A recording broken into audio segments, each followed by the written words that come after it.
Hey guys, thanks for checking in on another writing tips video. This time I'm going to go through character creation, specifically the female version. If any of you have read books of late, some of them are really terrible, especially by male authors. I mean, no offense, they have hundreds and hundreds of reviews, whereas mine really don't. But their female characters are very breast orientated in the fact that they do very, very silly things that women do not do in actual life. If you live with a girl long enough, you'll realize they're, I'd say, not too different from us. Or at least my partner isn't. She's very similar to me, mood swings and all. Right. So first off, I have a notebook, nice pink, empty notebook, and I believe a working pen as well. So I'm going to be developing a character, which we will then use to put into a setting and then use to start our story. And then I'll go along and develop the plot and the rest of it. I'll do it step by step, and together we'll just create a story. I'm going to go horror because I've had a story in my mind that's been playing on me for days. And although I'm in the middle of, I don't know, three flaming books, editing, writing, work. You still always get stories that pop up in your head. So I figured, why not just do this one on the Writing Tips channel? And I don't know, maybe you guys will like it.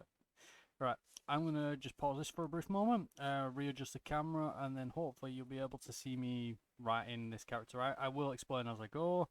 If you can't see the writing too well anyway, I am gonna read it out and whatnot. So that's best. Anyway, one moment.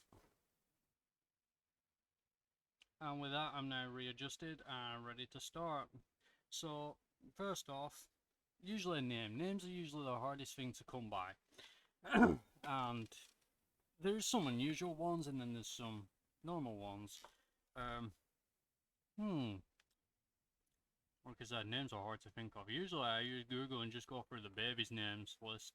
Pick one that I like, pick one that sounds relatively okay. This girl, I want her to be middle-aged, maybe a bit older than middle-aged, which seems like a Janet to me. So we'll go with Janet. Right. And first off, describing her appearance, which, guys, you never start with the boobs. In fact, they should barely be in there unless you're writing an erotic novel. And even then, they do not boobily walk to the stairs. That is not literally a thing they do. Yeah. God, I've read so many terrible books. Right. So we've got Janet. Now, let's start with her hair color.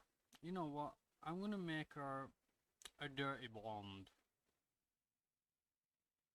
Dirty blonde hair color. So a bit of brown in there, browny blonde. So we'll got her hair down. Now the length. I'm gonna go quite long actually. I'm gonna say shoulder length.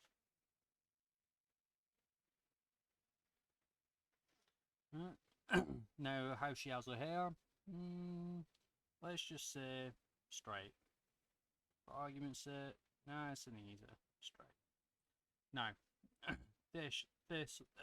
facial features. Gonna say she has blonde, words. No, I like green eyes. I'll go for green eyes. But usually when describing somebody's eyes, you want to make them, especially if you're focusing on the eyes, emerald, jewels, ocean. You know, use other words other than check green eyes. It's a bit bland. So, emerald eyes with a nice shine. When not too tired. See, my brain's already working. I'm gonna put this woman as a nighttime worker. So now because she's around, I'd say 40s, so let's put her age as around 40s. We can touch more on that in the actual story if we want a definite age.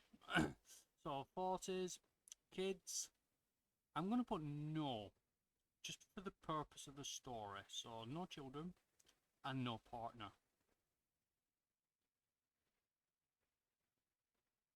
So she's alone. She has no kids. Now, animals? I'm going to say no also on this one. I hate killing animals. So cruel. And this is a horror story. Usually bad things happen to animals. It's devastating. I know it's not real, but it actually touches my heart. Right.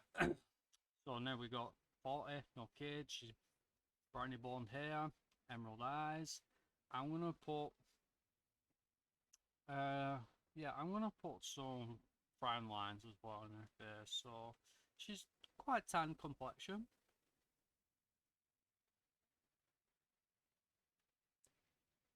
Tan complexion. And comes across as quite a stern woman.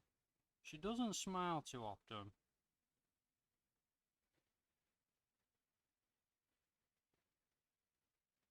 Quite a serious girl. She works too much, just like myself. So she works too much to be happy. Now, as for clothes, let's just shove her in some casuals, jeans and a t-shirt. But slim jeans indicates her weight and her size, typically, without going too much in it. Slim jeans and a long t-shirt. Now, although she works too much, she does like to do her makeup. Most girls do enjoy doing their makeup, some don't have time for it, and although she works a lot, she does like to take time for her appearance. She's a 40-year-old woman with no kids and no partner. Maybe she's like looking for one. Who knows? Alright, now we've roughly got the outlay for Janet here. She's stern, she works too much, and I'm just going bit by bit. We've got her appearance down pretty well. Now comes her personality traits. So what we've already said she's stern, so that's a personality trait in itself. Now, seeing as she's overworked, I would also maybe make her a bit snappy due to tiredness. So she's quick to snap, especially bark back at other people like somebody's in the wrong. She's one of them that you hate, that you go into the store and they run down your throat if you just pick up the wrong banana pack or something. So yeah, she's a bit snappy. And then let me see. I want it to be an egotist. Everything is always about her. Everything should be about her. So everything revolves around this woman. She's a firm believer that she should be at the pinnacle of everything, and she's not. She's just a grunt and a worker, and that just ticks her off even more. So we've got her personality down. Now it's gonna make quite interesting to go along with her. Now whether she survives several chapters, the entire book, who knows?